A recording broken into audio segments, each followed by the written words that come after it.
Tiny chambers of life ഈ പാഠത്തിൽ നിന്ന് നമുക്ക് എന്ത് ചെയ്യാം, പ്രധാനപ്പെട്ട ഭാഗങ്ങൾ മാത്രം ഒന്ന് ഡിസ്കസ് ചെയ്ത് പോകാം. പരീക്ഷയ്ക്ക് ഇമ്പോർട്ടൻ്റ് ആയിട്ട് ചോദിക്കുന്ന എന്തായാലും ഷുവറായിട്ട് വരുന്ന കുറച്ച് ഭാഗങ്ങളാണ് നമ്മൾ ഈ വീഡിയോയിൽ ഡിസ്കസ് ചെയ്യുന്നത്. ഇത് സ്കിപ്പ് ചെയ്യാതെ ഫുള്ളായിട്ട് കാണാൻ ശ്രമിക്കുക കേട്ടോ. കാരണം ഇതിൻ്റെ ഉള്ളിൽ നിന്ന് എന്തായാലും കുറച്ച് ക്വസ്റ്റ്യൻസ് എന്തായാലും വരും. ആ ഒരു അത്രയ്ക്ക് ഇമ്പോർട്ടൻ്റ് ആയ ഏരിയകൾ മാത്രമേ നമ്മൾ ഈ വീഡിയോയിൽ കവർ ചെയ്യുന്നുള്ളൂ കേട്ടോ. നമ്മളെ ചുറ്റുള്ള ജീവജാലങ്ങൾ അല്ലേ, എല്ലാ ജീവികളിലും എല്ലാ ലിവിങ് തിങ്സും എന്തുകൊണ്ടാണ് ഉണ്ടാക്കിയിരിക്കുന്നത്? സെൽസ് കൊണ്ടാണ് അല്ലേ. എല്ലാ ജീവികളുടെയും അടിസ്ഥാന ഘടകമാണ് എന്ത്? കോശം. എല്ലാ വസ്തുക്കളുടെയും അടിസ്ഥാന ഘടകമാണ് കോശം. They are the basic unit of all living things അല്ലേ. എല്ലാ ജീവനുള്ള വസ്തുക്കളിൽ എന്തുണ്ട്? സെൽസ് ഉണ്ട്, കോശമുണ്ട് അല്ലേ. നമ്മുടെ ശരീരം നിർമ്മിച്ചിരിക്കുന്ന അടിസ്ഥാന ഘടകങ്ങളാണ് കോശങ്ങൾ. Our body is build up of basic units ഈ കോൾഡ് സെൽസ്. എന്താ? Our body is build up of basic units called cells. ഇതൊരു വൺ വേർഡ് ക്വസ്റ്റ്യൻ ആയിട്ടോ. സെൽ എന്താണെന്ന് ചോദിക്കാം, അല്ലെങ്കിൽ എന്താ ബേസിക് യൂണിറ്റ് എന്താണെന്നുള്ള രീതിയിലും ചോദിക്കൂ കേട്ടോ. എങ്ങനെ ചോദിച്ചാലും ഈ ഒരു ആൻസറായിട്ട് എഴുതി വയ്ക്കാം. പിന്നെന്താ, നമ്മളുടെ ശരീരം നിർമ്മിച്ചിരിക്കുന്നത് കോടിക്കണക്കിന് കോശങ്ങൾ കൊണ്ടാണ് അല്ലേ. മില്യൺസ് ഓഫ് സെൽസ് ആണ് നമ്മുടെ ശരീരത്തിലുള്ളത്. പ്ലാന്റ്സും ആനിമൽസിലും ഒക്കെ എന്തുണ്ടെന്ന് നമ്മൾ പറഞ്ഞു? സെൽസ് ആണ് അല്ലേ. സെൽസ് കൊണ്ടാണ് അവർ നിർമ്മിക്കപ്പെട്ടിരിക്കുന്നത്. എല്ലാ ജീവികളിലും ഒരേപോലെയാണോ കോശങ്ങൾ? അല്ലെങ്കിൽ എണ്ണം അവരുടെ നമ്പർ സെയിം ആയിരിക്കുമോ? അല്ല അല്ലേ. ചില ജീവികളെ നമുക്ക് കണ്ണുകൊണ്ട് കാണാൻ പറ്റത്തില്ല. ഏതൊക്കെയാണ് നമുക്ക് കണ്ണുകൊണ്ട് കാണാൻ പറ്റാത്ത ജീവികൾ? നിങ്ങൾക്കറിയാലോ അല്ലേ. ബാക്ടീരിയ, യുഗ്ലീന, പാരമീസിയം, അമീബ, ഇവരൊക്കെ നമുക്ക് കണ്ണുകൊണ്ട് കാണാൻ പറ്റുമോ? ഇല്ല. നമുക്ക് അവരെ കാണണമെങ്കിൽ എന്ത് വേണം? മൈക്രോസ്കോപ്പിൻ്റെ സഹായം വേണം അല്ലേ. അല്ലാതെ നമുക്ക് നേരിട്ട് നോക്കിയാൽ അവരെ കാണാൻ പറ്റത്തില്ല. അങ്ങനെയുള്ളത് എന്തുകൊണ്ടാണ്? അവരെന്തുകൊണ്ടാണ് നമുക്കിപ്പോൾ കണ്ണുകൊണ്ട് കാണാൻ പറ്റാത്തേ? അവരെ ശരീരം നിർമ്മിച്ചിരിക്കുന്നത് ഒരൊറ്റ സെല്ലേ ഉള്ളൂ. അവരുടെ ശരീരത്തിൽ ആകെ ഒരൊറ്റ സെല്ലേ ഉള്ളൂ. അങ്ങനെയുള്ള ജീവികളെ നമുക്ക് എന്തെന്ന് പറയാം? Unicellular organism. എന്താ? ഏകകോശ ജീവികൾ, യൂണിസെല്ലുലാർ ഓർഗാനിസം. അവർക്ക് എന്താ? ഒറ്റ കോശം മാത്രമുള്ള ജീവിയാണല്ലേ. അവരെ നമുക്ക് കണ്ണുകൊണ്ട് നേരിട്ട് കാണാൻ സാധിക്കത്തില്ല. അതിനെന്ത് വേണം? മൈക്രോസ്കോപ്പിൻ്റെ സഹായം വേണം. മൈക്രോസ്കോപ്പിൻ്റെ പാർട്സുകളൊന്ന് പഠിച്ചു വെച്ചേരും കേട്ടോ. ഒരു പക്ഷേ പരീക്ഷയിൽ മൈക്രോസ്കോപ്പിൻ്റെ പടം തന്നിട്ട് ഏതെങ്കിലും ഒരു ഭാഗം ലേബൽ ചെയ്യാൻ പറയും. പിന്നെ നമ്മൾ ഈ സെല്ല് ആരാ കണ്ടെത്തിയേ? റോബർട്ട് ഹുക്കാണല്ലേ. എന്നാ കണ്ടെത്തിയേ? 1665 റോബർട്ട് ഹുക്കാണ് കോശം കണ്ടെത്തിയത്, സെൽസ് കണ്ടെത്തിയത്. എന്നാണ്? 1665. മൈക്രോസ്കോപ്പിൻ്റെ പാർട്സുകളൊന്ന് നോക്കണേ. ഏതൊക്കെയാ? ഐപ്പീസ്, നോബ്സ് അല്ലെ. 2 നോബ്സ് ഉണ്ട്. ഒരു വലിയ നോബുണ്ട്, അതിൻ്റെ താഴെ തന്നെ ഒരു ചെറിയ നോബുണ്ട്.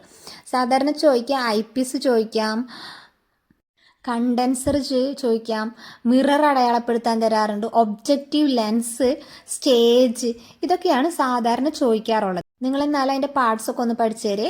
ഐപ്പീസ്, knob, objective lens, stage, clip, condenser, mirror. ഇതൊന്ന് അടയാളപ്പെടുത്താൻ പഠിച്ചു വയ്ക്കണം കേട്ടോ. അപ്പം നമ്മിപ്പോൾ പറഞ്ഞത് എന്താ? മൈക്രോസ്കോപ്പിൽ കൂടെ കാണുന്ന ഏകകോശ ജീവികളാണല്ലേ. അവരെ എന്താ പറയുക? യൂണിസെല്ലുലാർ ഓർഗാനിസം എന്നാണ് പറയാം. അവർക്ക് എന്താ? ഒരൊറ്റ കോശം മാത്രമേ ഉള്ളൂ. എക്സാമ്പിൾസ് ഏതൊക്കെയാണെന്ന് പഠിച്ചു വയ്ക്കണേ. Amoeba, euglena, paramecium, bacteria, etcetera. അതുപോലെ നമുക്ക് കണ്ണുകൊണ്ട് കാണാൻ പറ്റുന്ന ജീവികളുണ്ടല്ലേ. കുറേ ജീവികളില്ലേ, കൗ, കാറ്റൽ, എന്തെല്ലാം ജീവികളെ, സസ്യങ്ങളൊക്കെ നമ്മൾ കണ്ണുകൊണ്ട് കാണുന്നുണ്ട്. അവയിലൊക്കെ ഒരൊറ്റ കോശമാണോ? അപ്പോൾ അല്ല. അവരിൽ എന്തായിരിക്കും? അപ്പോൾ ഒന്നിലധികം കോശങ്ങളുണ്ടായിരിക്കും അല്ലേ. ഒരുപാട് കോശങ്ങളുള്ള ജീവികളായിരിക്കും നമുക്ക് വലിയതായി കാണുന്നത്.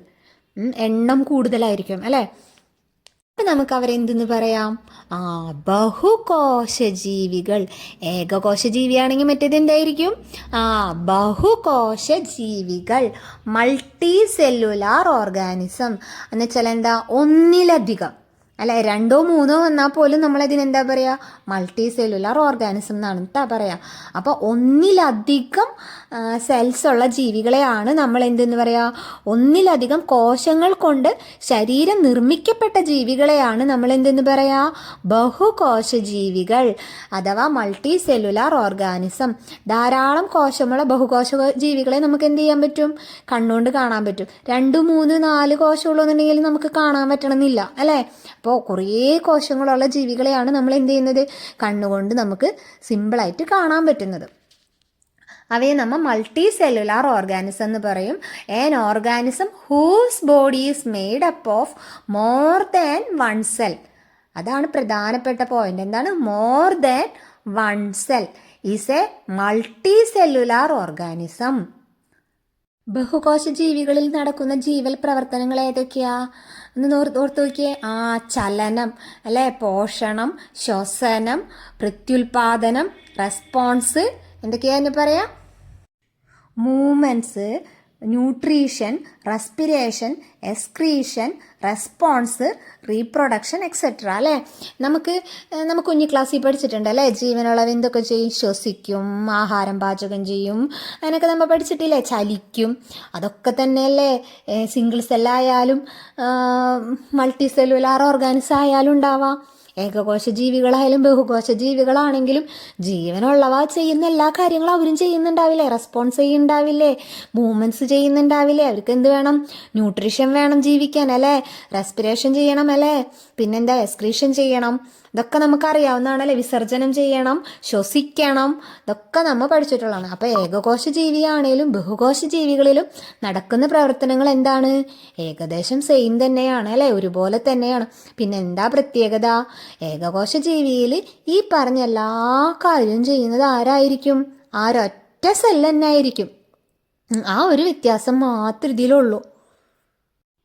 In unicellular organisms, all life process are performed by a single cell. അല്ലേ, യൂണിസെല്ലുലാർ ഓർഗാനിസത്തിൻ്റെ എല്ലാ ലൈഫ് പ്രോസസ്സും ആരാ ചെയ്യുക, ഒരൊറ്റ സെല്ല് തന്നെയായിരിക്കും ചെയ്യാം. All the life process in multicellular organisms occurs in unicellular organisms also. എന്നുവെച്ചാൽ എല്ലാ മൾട്ടി സെല്ലുലാർ ഓർഗാനിസത്തിലും നടക്കുന്ന എല്ലാ പ്രവർത്തനങ്ങളും, ലൈഫ് പ്രോസസ്സ്, എല്ലാ ജീവൽ പ്രവർത്തനങ്ങളും ആരിലും നടക്കുന്നുണ്ട്, യൂണിസെല്ലുലാർ ഓർഗാനിസത്തിലും നടക്കുന്നുണ്ട്.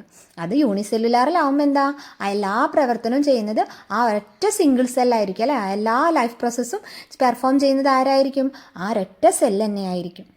നമ്മൾ കുറേ നേരെ സെല്ലെന്ന് പഠിക്കണം അല്ലേ. ഈ സെല്ല് കാണാൻ എങ്ങനെ ഇരിക്കുന്നു എന്ന് നോക്കിയാലോ.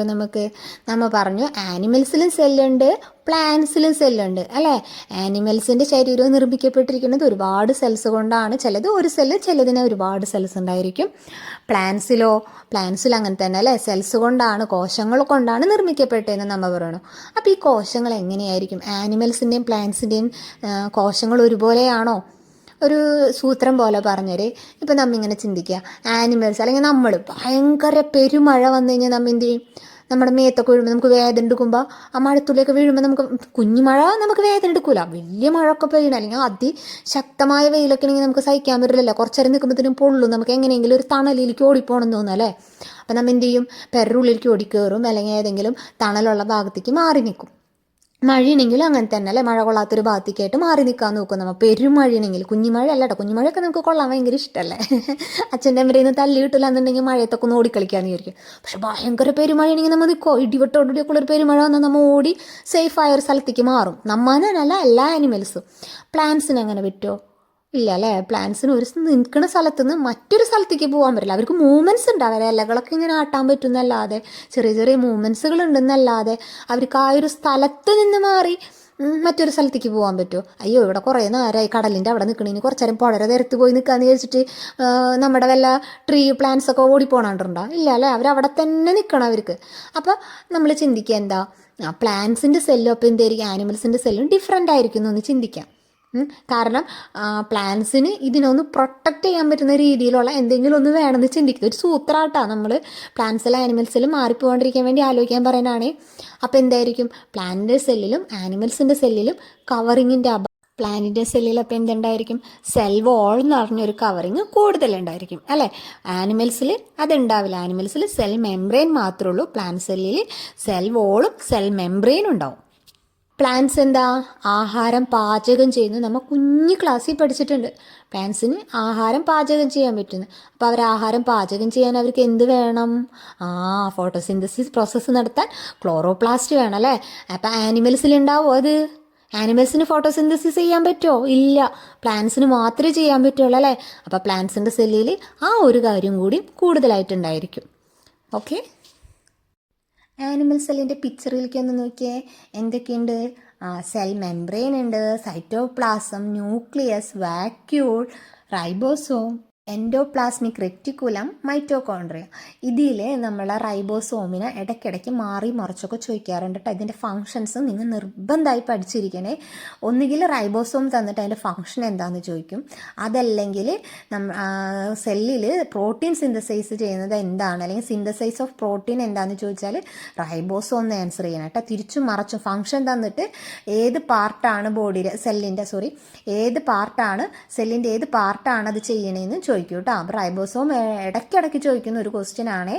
അത് അങ്ങനെയും പഠിച്ചു വെക്കണം. തിരിച്ചും മറിച്ചും ചോദിക്കുന്നു.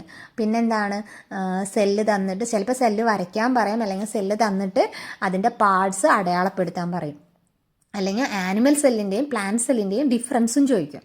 അപ്പോൾ അതൊക്കെ പഠിച്ചു വയ്ക്കണം കേട്ടോ. നമ്മുടെ ആനിമൽ സെല്ലിൽ എന്തൊക്കെയുണ്ടെന്ന് നമ്മൾ പറഞ്ഞു. സെൽ മെംബ്രെയിൻ ഉണ്ട്. സെൽ മെംബ്രെയിൻ എന്തിനാ? കവേഴ്സ് ദ സെൽ അല്ലേ. സെല്ലിനെ കവർ ചെയ്യാൻ, കോശത്തിൻ്റെ ആവരണം ചെയ്യുന്നതാണ് എന്ത്, കോശസ്തരം എന്ന് പറയുന്നത്. കോശത്തിനെ ആവരണം ചെയ്യുന്നു. കോശസ്തരത്തിൻ്റെ ഫങ്ഷൻ അല്ലെങ്കിൽ ധർമ്മം എന്താണ്? കോശത്തിനെ ആവരണം ചെയ്യുന്നു. അടുത്തത് എന്താ? കോശത്തിൻ്റെ ഉള്ളിൽ ഒരു ഫ്ലൂയിഡ് പോലെ, അതിനെ നമുക്ക് എന്തെന്ന് വിളിക്കാം? കോശദ്രവ്യം അഥവാ സൈറ്റോപ്ലാസം. സൈറ്റോപ്ലാസം. അപ്പോൾ അതെന്താ ചെയ്യുന്നത്? ന്യൂക്ലിയസ് ഒഴികെയുള്ള കോശഭാഗങ്ങളെ കോശത്തിനകത്ത് നിലനിർത്തുന്നു. കോശത്തിനൊരു ആവരണം ഉണ്ട്. ആ ആവരണത്തിൻ്റെ ഉള്ളിലാണ് എന്തുള്ളത്? കോശദ്രവ്യം ഉള്ളത്. കോശദ്രവ്യം എന്താ ചെയ്യുന്നത്? ന്യൂക്ലിയസ് ഒഴികെയുള്ള കോശഭാഗങ്ങളെ കോശത്തിനകത്ത് നിലനിർത്തുന്നു. Hold the cell parts inside the cell except nucleus ഒഴിച്ച് ബാക്കി എല്ലാ കോശത്തിൻ്റെ അകത്തുള്ളതിനെ കോശത്തിനകത്ത് നിലനിർത്തുന്നു. കോശഭാഗങ്ങളെ കോശത്തിനകത്ത് നിലനിർത്തുന്നു. അടുത്ത പ്രധാനപ്പെട്ട ഒരു ഭാഗമാണ് എന്ത്? ന്യൂക്ലിയസ്. ന്യൂക്ലിയസ് എന്താ ചെയ്യുക? കോശത്തിൻ്റെ പ്രവർത്തനങ്ങളെ നിയന്ത്രിക്കുന്നു അല്ലേ. Control cellular activity. കോശത്തിൻ്റെ പ്രവർത്തനങ്ങൾ നിയന്ത്രിക്കുന്നു എന്ന് പറയുന്നത് എന്താ? Control cellular activity. അടുത്തതാണ് ഫേനം അഥവാ വാക്യൂൾ. അതെന്താ ചെയ്യുക? ജലം, ലവണം, വിസർജ്ജ വസ്തുക്കൾ എന്നിവയെ സംഭരിക്കുന്നു അല്ലെ. സ്റ്റോറേജ് ആണ് ചെയ്യുന്നത്. എന്തൊക്കെ? Water, salt and excretory product അല്ലെ, വേസ്റ്റ് പ്രൊഡക്റ്റുകളെ ഉപ്പ്, സാൾട്ട് അല്ലെ, ലവണം, ജലം ഇതിനെയൊക്കെ സംഭരിക്കുക, സ്റ്റോറേജ് ചെയ്യുകയാണ് ചെയ്യുന്നത് വാക്യൂൾസ്. പിന്നെ പ്രധാനപ്പെട്ടത് റൈബോസോം. നമ്മൾ പറഞ്ഞല്ലേ, റൈബോസോം എന്തായാലും ചോദിക്കും. റൈബോസോം പ്രോട്ടീൻ ഉൽപ്പാദിപ്പിക്കുന്നു. Synthesis of protein. അപ്പോൾ സെല്ലിൻ്റെ ഏത് ഭാഗമാണ് പ്രോട്ടീൻ ഉൽപ്പാദിപ്പിക്കുന്നത് അല്ലെങ്കിൽ സിന്തസിസ് ചെയ്യുന്ന പ്രോട്ടീൻ എന്ന് ചോദിച്ചാൽ നമ്മൾ എന്തെന്ന് ആൻസർ എഴുതണം? റൈബോസോം എന്ന് എഴുതണം. എൻഡോപ്ലാസ്മിക് റെറ്റിക്കുലം അടുത്തത് അല്ലേ. കോശത്തിനുള്ളിൽ സഞ്ചാരപാതയായി വർത്തിക്കുന്നു. എന്ത് ചെയ്യുന്നു? ആക്ട് ആൻ ഇൻട്രാസെല്ലുലാർ പാത്വേ അല്ലെ. ഇൻട്രാസെല്ലുലാർ എന്ന് പറഞ്ഞാൽ എന്താ? കോശത്തിനകത്ത് അല്ലെ, കോശത്തിനുള്ളിലെ സഞ്ചാരപാതയായി വർത്തിക്കുന്നു. അടുത്തതാണ് മൈറ്റോകോൺട്രിയ. മൈറ്റോകോൺട്രിയയും പ്രധാനപ്പെട്ടതാണ്. പവർ ഹൗസ് അല്ലെ, സിന്തസിസ് ഓഫ് എനർജി. നമുക്ക് ഊർജം ഉൽപ്പാദിപ്പിക്കുന്നത് ആരാണ്? മൈറ്റോകോൺട്രിയ. റൈബോസോമും മൈറ്റോകോൺട്രിയയും തെറ്റരുതേ. റൈബോസോം എന്താണ്? പ്രോട്ടീൻ, RP എന്നങ്ങനെ ഓർത്തേക്കിട്ടാ. അപ്പം പ്രോട്ടീൻ ഉൽപ്പാദിപ്പിക്കുന്നത് ആരാ? റൈബോസോം. ഊർജം അല്ലെ, എനർജി, EM എന്നൊക്കെ ഓർത്തോക്കെ അല്ലെങ്കിൽ. അപ്പം എനർജി ഉൽപ്പാദിപ്പിക്കുന്നത് മൈറ്റോകോൺട്രിയ. രണ്ടും മാറിപ്പോവാതെ ശ്രദ്ധിച്ച് പഠിക്കണം കേട്ടോ. ഇനി നമ്മൾ പറഞ്ഞു പ്ലാന്റ് സെൽ അല്ലേ. പ്ലാന്റ് സെല്ലിലും ആനിമൽ സെല്ലിലും തമ്മിലുള്ള വ്യത്യാസം എന്താണെന്നാ പറഞ്ഞ്? ആനിമൽ സെല്ലിൽ എന്തില്ല? സെൽ വോളില്ല അല്ലേ. അപ്പം പ്ലാന്റ് സെല്ലിൽ സെൽ വോൾ ഉണ്ട്. പിന്നെ കൂടുതലായിട്ട് എന്തുണ്ട്? ക്ലോറോപ്ലാസ്റ്റ് അല്ലേ. അത് എന്തിനു വേണ്ടിയിട്ടാണ് ക്ലോറോപ്ലാസ്റ്റ്? ഫോട്ടോസിന്തസിസിന് ഹെൽപ്പ് ചെയ്യും. ഓക്കെ, നോക്കിയേ, ആനിമൽ സെല്ലും പ്ലാന്റ് സെൽ ഇവിടെ കൊടുത്തിരിക്കുന്നത്. അപ്പം എന്തൊക്കെയുണ്ട്? ന്യൂക്ലിയസ് അല്ലേ, ആനിമൽ സെല്ലിലും പ്ലാന്റ് സെല്ലിലും എന്തുണ്ട്? ന്യൂക്ലിയസ് ഉണ്ട്. ന്യൂക്ലിയസ് എന്താണ്? വളരെ പ്രധാനപ്പെട്ടതാണ് അല്ലേ. ന്യൂക്ലിയസ് എന്താ ചെയ്യുക? കോശത്തിൻ്റെ പ്രവർത്തനങ്ങളെ നിയന്ത്രിക്കും. പിന്നെ രണ്ടിലും എന്തുണ്ട്? സെൽ മെംബ്രെയിൻ ഉണ്ട് അല്ലേ. സെൽ മെംബ്രെയിൻ എന്തിനാ? ആവരണം ചെയ്തിരിക്കുകയാണ്. പിന്നെ അടുത്തത് എന്താ? കോശദ്രവ്യം, സൈറ്റോപ്ലാസം. രണ്ടിലും ഇല്ലേ? ആനിമൽ സെല്ലിലും ഉണ്ട്, പ്ലാന്റ് സെല്ലിലും ഉണ്ട്.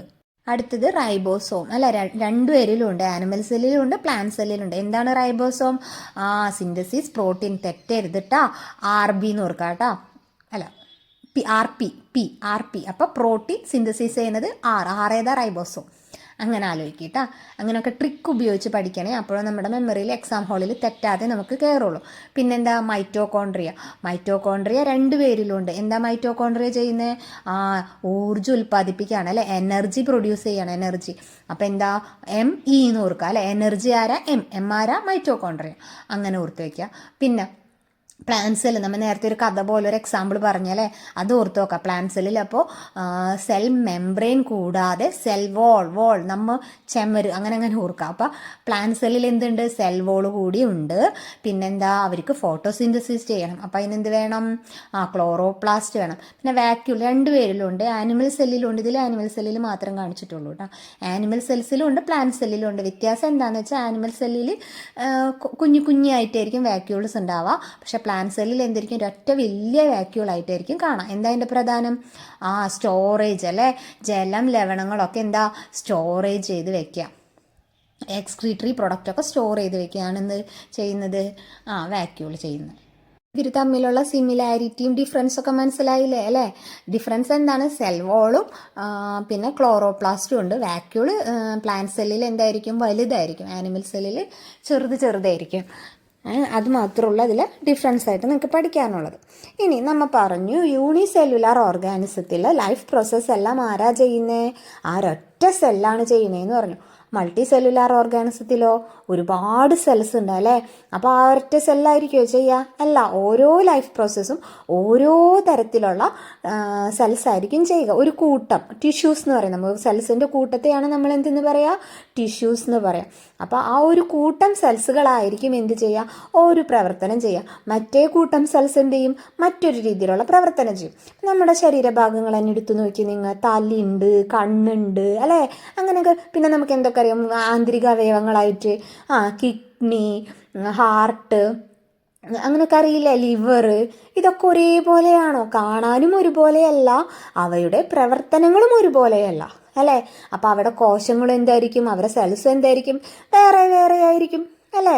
ഒരേപോലെ ആണെങ്കിൽ ഒരേപോലെ അല്ലേ അവർക്ക് പ്രവർത്തിക്കാൻ പറ്റുള്ളൂ. അപ്പോൾ ഇത് വേറെ കോശങ്ങളാവുമ്പോൾ എന്താ? വേറെ ഫങ്ഷൻസ് ആയിരിക്കും അവ ചെയ്യാം. അപ്പം നമ്മുടെ ശരീരത്തിലെ കുറച്ച് കോശങ്ങളെക്കുറിച്ചാണ് നമ്മുടെ ശരീരത്തിൽ രക്തമുണ്ട് അല്ലേ. അപ്പോൾ അതെന്താ? അത് വേറെയല്ലേ. അപ്പോൾ നമുക്ക് അവയെ എന്ത് വിളിക്കാം? രക്തകോശങ്ങൾ അഥവാ ബ്ലഡ് സെൽസ് അല്ലേ. ബ്ലഡിലുള്ള സെല്ലാണ് ബ്ലഡ് സെൽസ്. രക്തത്തിലുള്ളതിനെ പറയാം എന്താ? രക്തകോശങ്ങൾ. പിന്നെന്താ? പേശി കോശങ്ങൾ. പിന്നെ നമ്മുടെ തലയിൽ എന്താ? തലച്ചോറ് എന്നൊക്കെ പറയണത് അവിടെ നമ്മൾ എന്തെന്ന് പറയാം? നെർവ്സ്. എന്താ പറയുക? Nerve cells. നാഡീകോശങ്ങൾ, മസിൽസ് അല്ലേ. Muscle cells, blood cells, nerve cells, രക്തകോശങ്ങൾ, പേശീകോശങ്ങൾ, പിന്നെന്താ? നാഡീകോശങ്ങൾ. അവരെന്തായിരിക്കും? ഒരു കൂട്ടം കോശങ്ങളായി. അവരെ കാണാനും ഒരുപോലെ തന്നെയായിരിക്കും. അവരെല്ലാവരും ചെയ്യുന്നത് എന്തായിരിക്കും? ഒരൊറ്റ ഫങ്ഷൻ തന്നെയായിരിക്കും, ഒരൊറ്റ ധർമ്മം തന്നെയായിരിക്കും അല്ലേ. സമാനമായ ആകൃതിയുള്ളവയും ഒരേ ധർമ്മം നിർവഹിക്കുന്നതുമായ കോശങ്ങളുടെ കൂട്ടത്തെ കലകൾ എന്ന് വിളിക്കുന്നു. എന്താണ്? സമാനമായ ആകൃതിയുള്ളവയും ഒരേ ധർമ്മം നിർവഹിക്കുന്നവയുമായ കോശങ്ങളുടെ കൂട്ടത്തെ കലകൾ എന്ന് വിളിക്കുന്നു. Cells that are similar in shape അല്ലെ. അവരെ ഷേപ്പ് എന്താണ്? ആകൃതി സിമിലർ, സെയിം ആയിരിക്കും അല്ലെ. ഒരേപോലെ ആയിരിക്കും അവരെ കാണാൻ. Perform the same function. അവർ ഒരേ ജോലിയാണ് എല്ലാവരും ചെയ്യുന്നത്. അവരെ നമുക്ക് എന്തെന്ന് വിളിക്കാം? Collectively called tissues. ടിഷ്യൂസ് എന്താണെന്ന് മനസ്സിലായ? അവരെ ഒരു കൂട്ടം സെൽസ് അല്ലെ. അവരെന്തായിരിക്കും? സിമിലർ ആയിരിക്കും അവരെ ഷേപ്പ്, കാണാൻ ഒരുപോലെ ആയിരിക്കും. പിന്നെ അവരെന്താണ്? സെയിം ഫങ്ഷൻ ആയിരിക്കും ചെയ്യുക. അവരെ നമ്മൾ പറയാം ടിഷ്യൂസ്. സെൽ എന്താണെന്നറിയാം? സെല്ലിൻ്റെ കൂട്ടത്തെ നമ്മൾ എന്തെന്ന് പറയുന്നു? ടിഷ്യൂസ് എന്ന് പറയുന്നു. ഓക്കെ. ക്ലസ്റ്റർ ഓഫ് സെൽസ് എന്ന് വെച്ചാൽ എന്താ? സെല്ലിൻ്റെ കൂട്ടത്തെ ആട്ടാ പറയാം. ക്ലസ്റ്റർ എന്ന് പറഞ്ഞാൽ എന്താ? കൂട്ടമാണ്. ക്ലസ്റ്റർ ഓഫ് സെൽസ് എന്ന് വെച്ചാൽ സെല്ലിൻ്റെ കൂട്ടം എന്നാണ് ഉദ്ദേശിക്കുന്നത്. നമ്മൾ ഒരേപോലത്തെ സെല്ലിൻ്റെ കൂട്ടത്തെ നമ്മൾ എന്തെന്ന് പറയാം? ടിഷ്യൂസ് എന്നാണ് പറയാം. ഈ വീഡിയോ നിങ്ങൾക്ക് ഉപകാരപ്പെടുകയാണെങ്കിൽ നിങ്ങൾ എന്ത് ചെയ്യണം? സബ്സ്ക്രൈബ് ചെയ്യണം. നിങ്ങളുടെ കൂട്ടുകാർക്ക്, ഫ്രണ്ട്സിനൊക്കെ ഇത് ഷെയർ ചെയ്ത് കൊടുക്കുകയും വേണം. ഓർഗൻ കേട്ടിട്ടുണ്ടല്ലേ നമ്മൾ? ഓർഗൻ എന്നുള്ള വേർഡ്. ഏതൊക്കെ നമ്മുടെ ശരീരത്തിലുള്ള ഓർഗൻസ് പറഞ്ഞേ? ഹാർട്ട്, കിഡ്നി, ലിവർ, ലങ്സ് അല്ലേ? നമുക്ക് ഒരുപാട് ഓർഗൻസ് അറിയാം. അപ്പോൾ എന്താണ് ഓർഗൻസ് എന്ന് പറഞ്ഞാൽ? ഒരുപാട് ടിഷ്യൂസ് അല്ലെ, ഡിഫറെൻറ്റ് ടിഷ്യൂസ് കൂടിച്ചേർന്നാണ് എന്തുണ്ടാവുന്നത്? ഒരു പ്രത്യേക ജോലി ചെയ്യുക. അവയാണ് നമ്മൾ എന്തെന്ന് പറയുക? അവയവം, ഓർഗൻ എന്ന് പറയാം. മനസ്സിലായ? ഡിഫറെൻറ്റ് ടിഷ്യൂസ് ഫങ്ഷനിങ്, അതാണ് എന്ത്? ഒരു ഓർഗൻ എന്ന് പറയുന്നത്. ഈ ഓർഗൻ സിസ്റ്റം എന്ന് പറഞ്ഞാൽ എന്താ? ഒരുപാട് ഓർഗൻസ് അല്ലേ, ഈ ഒന്നിലധികം ഓർഗൻസ് ചേർന്ന് ഒരു പ്രത്യേക ജോലി ചെയ്യാം. അതാണ് എന്ത്? ഓർഗൻ സിസ്റ്റം എന്ന് പറയുന്നത്. A group of organs working together or in coordinating. അതൊരു കോർഡിനേറ്റ് ചെയ്തിട്ട് ഒരു ജോലി ചെയ്യുക. ഏതായി എക്സാമ്പിളായിട്ട് നമുക്കിപ്പോൾ എക്സാമ്പിൾ കൂടി പറയുമ്പോൾ നിങ്ങൾക്ക് മനസ്സിലാവും. ഇപ്പം നമ്മുടെ റെസ്പിറേറ്ററി സിസ്റ്റം അല്ലേ, ശ്വസന പ്രക്രിയയിൽ ഏതൊക്കെ ഓർഗൻസ് ഉണ്ട്? ലങ്സ് ഉണ്ട്. ലങ്സ് മാത്രമാണോ? ട്രക്കിയ, നോസ്ട്രിൽ, ഇവയെല്ലാം ഫങ്ഷൻ ചെയ്യുക. Organ example heart, liver, kidney, അങ്ങനെ. ഓർഗൻ സിസ്റ്റം എന്ന് പറയുമ്പോൾ എന്താ? റെസ്പിറേറ്ററി സിസ്റ്റം, പിന്നെ സർക്കുലേറ്ററി സിസ്റ്റം അല്ലെ, ബ്ലഡ് ഇങ്ങനെ കറങ്ങുന്നില്ലേ നമ്മുടെ ശരീരം മുഴുവൻ, അതാണ് സർക്കുലേറ്ററി സിസ്റ്റം എന്ന് പറയുക. അതിലേതൊക്കെ വരും? ഹാർട്ട് വരണം അല്ലേ, ഹാർട്ടല്ലേ പ്രധാനം. പിന്നെ ബ്ലഡ് ഏതി കൂടെ പോവാ? ബ്ലഡ് വെസൽസ് അല്ലേ, ഞരമ്പ് എന്ന് പറയും അതിന് നമ്മൾ മലയാളത്തിൽ അല്ലേ. രക്തക്കുഴലുകൾ, അതിൽ കൂടെയാണ് രക്തം പോകുന്നത്. അതാണ് എന്ത്? സർക്കുലേറ്ററി സിസ്റ്റം ആവാം. ഇങ്ങനെ ഒരുപാട്, അതിന് ഓർഗൻ സിസ്റ്റം എന്ന് പറയുന്നത് അല്ലേ. ഒരുപാട് ഓർഗൻസ് ചേർന്ന് ഒരു ഫംഗ്ഷൻ ചെയ്യുമ്പോൾ അല്ലെങ്കിൽ കോർഡിനേറ്റ് ചെയ്തിട്ട് ഒരു പ്രവൃത്തി ചെയ്യുമ്പോൾ അതിനെന്തെന്ന് പറയാം? ഓർഗൻ സിസ്റ്റം എന്ന് പറയാം. അപ്പം ഈ ഓർഗൻസ് സിസ്റ്റങ്ങളെല്ലാം ചേർന്നാണ് ആരുണ്ടാവുന്നത്? ഒരു ബഹുകോശ ജീവിയായ നമ്മളൊക്കെ അല്ലേ. വലിയ ബഹുകോശ ജീവികളിൽ ഇങ്ങനത്തെ ഒരുപാട് ഓർഗൻ സിസ്റ്റംസ് ഉണ്ടായിരിക്കും. ഒന്നും കൂടിയും പറഞ്ഞുതരാം. സെൽ എന്ന് പറഞ്ഞാൽ എന്താ? ബേസിക് ബിൽഡിംഗ് ബ്ലോക്കാണ് അല്ലേ. കോശങ്ങൾ എന്ന് പറഞ്ഞാൽ നമ്മുടെ അടിസ്ഥാന ഘടകമാണ്. അതൊക്കെ അല്ലേ. ഇനി ഈ സെൽസ് എല്ലാവരും കൂടി കൂടിച്ചേരാം. എങ്ങനെ? പലതരത്തിലുള്ള സെല്ലാണോ? അല്ല, ഒരേപോലത്തെ സെൽസുകൾ ഒരേ ഫങ്ഷൻ ചെയ്യുന്നവയെ ക്ലസ്റ്റർ ഓഫ് സെൽസ് അല്ലെ, ഒരു കൂട്ടം സെൽസ് ഒരേപോലത്തെ ആയിരിക്കും. അവർ ഒരേ ഫങ്ഷൻ ആയിരിക്കും ചെയ്യുക, ഒരേ ധർമ്മമായിരിക്കും ചെയ്യുക. അവയാണ് നമ്മൾ എന്തെന്ന് പറയാം? ടിഷ്യൂസ് എന്ന് പറയാം. കലകൾ, അത് മനസ്സിലായില്ലേ? Combination of similar cells. Example ഏതൊക്കെയാണ്? Muscular tissue, nervous tissue, epithelial tissue, നാഡീകോശങ്ങൾ, രക്തകോശങ്ങൾ, അവയൊക്കെ. ഇനി നമ്മൾ ടിഷ്യൂ കഴിഞ്ഞു അല്ലേ. ഇനി എന്താ? ഈ ടിഷ്യൂസുകൾ, അതായത് കലകൾ, പലതരത്തിലുള്ള കലകൾ കൂടി ചേർന്നിട്ട് എന്ത് ചെയ്യുക? ഒരു ഫങ്ഷൻ ചെയ്യാം, അല്ലെങ്കിൽ ഒരു പ്രത്യേക ജോലി ചെയ്യാം. മനസ്സിലായി? പലതരത്തിലുള്ള ടിഷ്യൂകൾ കൂടിച്ചേർന്ന്, കലകൾ കൂടിച്ചേർന്ന് എന്ത് ചെയ്യണം? ഒരു പ്രത്യേക ജോലി ചെയ്യാം. അവയെ നമുക്ക് എന്തെന്ന് പറയാം? ഓർഗൻ എന്ന് പറയാം. ഓർഗൻ ഏതൊക്കെയാ? ലിവർ, കിഡ്നി, ഹാർട്ട്, ലങ്സ് അല്ലേ. നമുക്കറിയാം ട്രക്കിയ, അങ്ങനെ ഒരുപാടുണ്ട്. ഹൃദയം മലയാളത്തിൽ പറയുകയാണെങ്കിൽ അല്ലേ, ശ്വാസകോശം, അങ്ങനെയൊക്കെ. ഇനി ഈ ഓർഗൻസുകൾ എല്ലാവരും കൂടി, കുറച്ച് ഓർഗൻസുകളൊക്കെ ചേർന്നിട്ട് എന്ത് ചെയ്യാണ്? ഒരു ലക്ഷ്യത്തിനായിട്ട് പ്രവർത്തിക്കുകയാണെന്ന് വിചാരിക്കാം. അതായത് ഒന്നിലധികം ഓർഗൻസ് ചേർന്നിട്ട് ഒരു പ്രവൃത്തി ചെയ്യുകയാണ്. ഓർഗൻസുകൾ കേട്ടോ, ഏതൊക്കെ? ഒന്നൊരു എക്സാമ്പിളായിട്ട് നമുക്ക് റെസ്പിറേറ്ററി സിസ്റ്റം പറഞ്ഞു. എന്താ? ലങ്സും ട്രക്കിയും നോസ്ട്രിലും അല്ലെ, ശ്വസനനാളവും ശ്വാസകോശമൊക്കെ കൂടി ചേർന്ന് നമ്മളെ ശ്വസന പ്രക്രിയയെ സഹായിക്കുന്നു. അപ്പം അതിന് നമ്മൾ എന്തെന്ന് പറയും? സിസ്റ്റം എന്ന് പറയും അല്ലേ, ഓർഗൻ സിസ്റ്റം. ഇത് 2-3 കൂടി ചേർന്നപ്പോൾ അതെന്തായി? ഓർഗൻ സിസ്റ്റമായി. മനസ്സിലായി? അങ്ങനെ ഓർഗൻ സിസ്റ്റം കൂടിച്ചേർന്ന്, കുറച്ച് ഓർഗൻ സിസ്റ്റംസ് ചേർന്നിട്ടാണ് ആരുണ്ടാവുന്നത്? ഓർഗാനിസം അല്ലേ. ഇപ്പം നമ്മളിലൊക്കെ എന്തൊക്കെ സിസ്റ്റംസ് ഉണ്ട്? Respiratory system, circulatory system, excretory system, അങ്ങനെ ഒരുപാടുണ്ട്. ഇങ്ങനെ വലിയ ക്ലാസ്സിലെത്തുമ്പോൾ പഠിക്കും. അങ്ങനെ ഒരു ഓർഗാനിസം ഉണ്ടാവും. സെല്ല് കൂടിച്ചേർന്ന് ടിഷ്യൂ ഉണ്ടാവും. ടിഷ്യൂകൾ കൂടിച്ചേർന്ന് എന്തുണ്ടാവും? ഓർഗൻസ് ഉണ്ടാവും. ഓർഗൻസ് ചെന്നെന്താവും? ഓർഗൻ സിസ്റ്റം ആവും അല്ലേ. ഓർഗൻ സിസ്റ്റംസ് കുറച്ച് കൂടിച്ചേർന്ന്, ഓർഗൻ സിസ്റ്റം കൂടിച്ചേർന്ന് ആരുണ്ടാവുക? ഓർഗാനിസം ഉണ്ടാവും. മനസ്സിലായില്ലേ? ഒന്നാമത്തെ നോക്കിയേ, ഏതാണ് ഇൻകറക്റ്റ് ആയിട്ടുള്ള സ്റ്റേറ്റ്മെൻറ്റ്? ഏതാ? എയും സിയും അല്ലേ. All cells have cell wall. എല്ലാ സെൽസിലും സെൽ വോൾ ഉണ്ടോ? ഇല്ല, പ്ലാന്റിന്റെ സെൽസിൽ മാത്രമേ ഉള്ളൂ അല്ലേ സെൽ വോള്. അതുപോലെ ഓൾ സെൽസ് ഹാവ് ക്ലോറോപ്ലാസ്റ്റ്.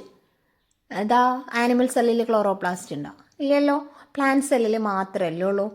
ബാക്കി കറക്റ്റാ അല്ലേ? All cells have cell membrane. എല്ലാ സെല്ലിലും ആനിമൽ പ്ലാന്റ് സെല്ലിലും സെൽ മെംബ്രെയിനും ഉണ്ട്, സൈറ്റോപ്ലാസും ഉണ്ട്.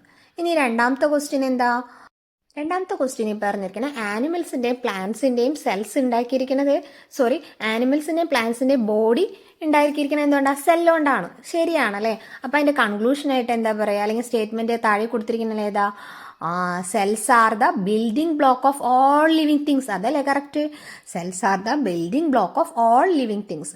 ഇനി അറേഞ്ച് ചെയ്തേ. നമ്മൾ നേരത്തെ പറഞ്ഞു സെല്ല്, ടിഷ്യൂ, ഓർഗൻ സിസ്റ്റം, പിന്നെ ഓർഗാനിസം. യൂണിസെല്ലുലാർ ഓർഗാനിസം സ്മോൾ ആണ്. അപ്പം മൾട്ടി സെല്ലുലാർ ഓർഗാനിസം ലാർജ് ആവാൻ കാരണം എന്താ? ആ സെല്ല് വലുതായോണ്ടാണോ? അല്ല അല്ലേ? മൾട്ടി സെല്ലുലാർ ഓർഗാനിസം വലുതാവാൻ കാരണം അതിൽ സെല്ലിൻ്റെ ഡിവിഷൻ അല്ലെങ്കിൽ നമ്പർ ഓഫ് സെൽസിനെ ഡിപ്പെൻഡ് ചെയ്തിട്ടാണ് അതിൻ്റെ സൈസ് നിർണ്ണയിക്കണം. അല്ലാണ്ട് സെല്ലിൻ്റെ വലിപ്പമല്ല.